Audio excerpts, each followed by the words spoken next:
Aujourd'hui, il faut des politiques de rupture totale avec le système.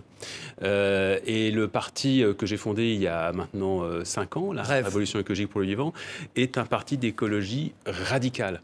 Donc, c'est ça qui nous réunit. Vous revendiquez la radicalité. Absolument. Sachant que la radicalité, il y a peut-être aussi un malentendu à ce sujet, sur ce mot. La radicalité ne signifie pas la violence. Pas du tout. Ce sont deux choses différentes. C'est-à-dire que la radicalité, c'est aller au bout d'une idée, tout simplement, et ne pas s'arrêter à mi-chemin. La radicalité, ce n'est pas de la violence. L'anarchie, ce n'est pas de la violence. Après, il peut y avoir des anarchistes violents. Il peut y avoir des radicaux violents.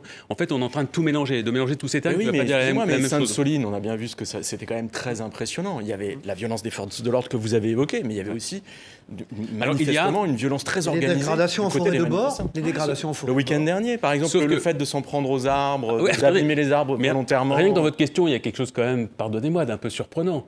Vous êtes en train d'assimiler, dans votre question, vous êtes en train d'assimiler les violences de Sainte-Soline qui sont réelles et qu'on peut essayer d'analyser, de comprendre. Le partage des responsabilités, celles des policiers, des forces de l'ordre présentes sur place sont indéniables.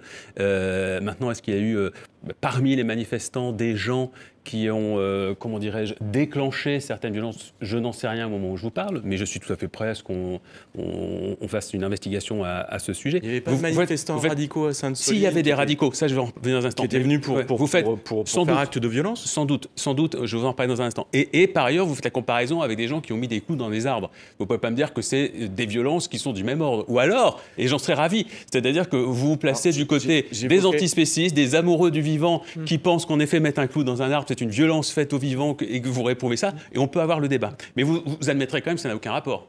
Alors si, non, en préambule, j'évoquais ce qu'on appelle la violence politique, qui est un continuum, mais qui intègre toutes sortes de choses. Mettre des clous dans les arbres, c'est pas de la violence politique.